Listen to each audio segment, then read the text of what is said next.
Hello and a very good morning. This is Jeff at the Glorious Uncertainty. It's 6:46. What are you doing? It's 6:46 on Thursday, 21st of May. I'm back in the van, but it's not been fixed. It needs fixing, but it's not being fixed. Right. On the flat, there's nothing for me, nothing for us on the flat today. For me, primarily, there's no trends, and that the trends really help you. The trends of the race help you, and it's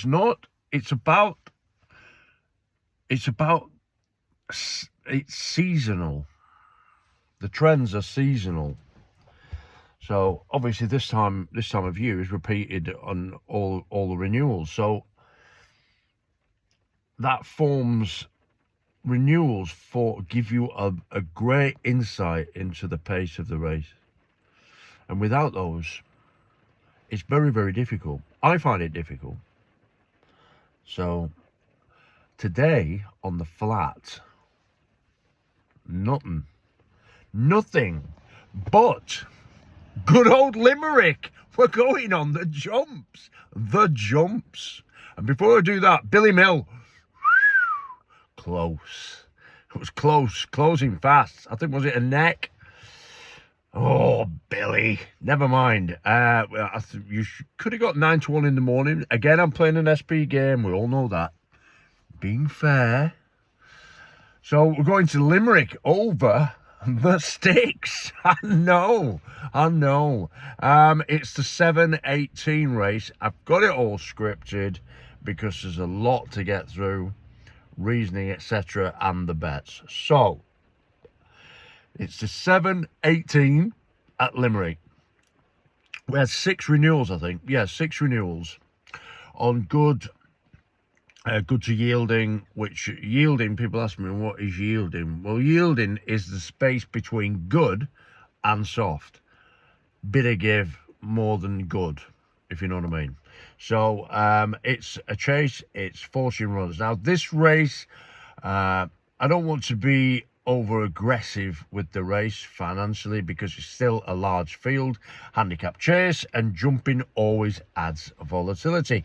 But the positive is that the race shape looks readable, which is very good for us as a race reader. The expected pace is even, and that matters. There's no obvious tearaway leader, so I'm treating this as a positional race rather than a collapse race. Historically, this race has repeatedly rewarded horses racing midfield or prominently rather than those needing everything to fall apart late. So it doesn't bode well for hold-up horses, really. I think one year hold-up horse won it, so I'll just contradict myself there. The main selection is another O'Connor. The reason is simple. He fits today's race better than the market suggests. His top speed profile is very strong for this exact setup. Strong at the distance, strong at Limerick, and strong in the field size band. He also has a right tactical position, because he can race prominently without needing a pace collapse, and at around 6-1, I think he's closer to about 9-2 should be, or 5-1 chance. So there's our edge that we keep talking about. You've got to have that edge. The second horse is another challenge. He sits in the historical sweet spot. He's the right age, carries the right sort of weight, and his midfield run style looks ideal for how this race usually plays out. The Racing Post notes that he could stay further. So when I read the form, if people are actually watching the race, their interpretation is very, very important to us. So these are professional race readers, and they put the notes down so we can interpret what the race will without actually watching the race.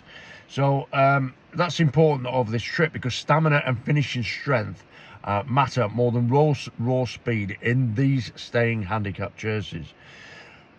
Next one, the third horse, is Likeable Chancer. I've been called that.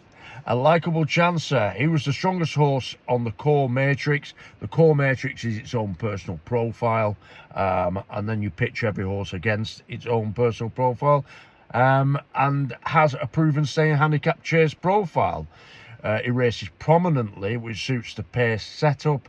The only reason he is not the main win selection is age.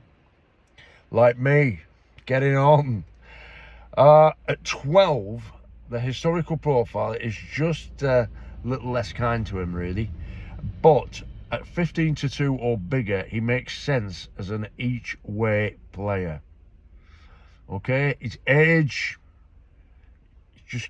could get the better of him, and historically, we're putting him in not for emotional reasons, but I mean it's because it does stand the chance, and yet age, he's 12.